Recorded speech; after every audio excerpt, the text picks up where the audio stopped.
बिस्मिल्लाहिर्रहमानिर्रहीम। अस्सलामु अलैकुम। ताबीरनामा चैनल में खुश आमदीद। ख्वाब में हिचकी आना। हजरत इब्न सीरीन रहमतुल्लाह अलैह फरमाते हैं, अगर कोई ख्वाब में देखे कि उसको हिचकी आती है, दलील है उसको गुस्सा आएगा और गाली देगा और नापसंदीदा और नालायक बात कहेगा।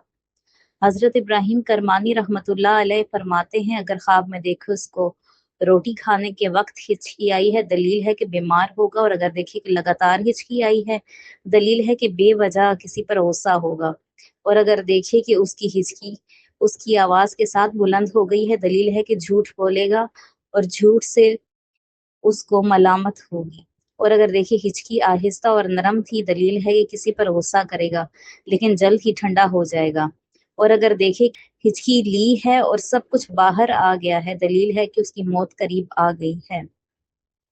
वीडियो को आखिर तक देखने के लिए बहुत शुक्रिया। अगर आप ख्वाब की ताबीर जानना चाहते हैं तो कमेंट बॉक्स में पूछ सकते हैं, और आप हमारी वेबसाइट न्यू फातिमा ब्लॉग के कांटेक्ट में जाकर हमसे राब्ता भी कर सकते हैं। शुक्रिया।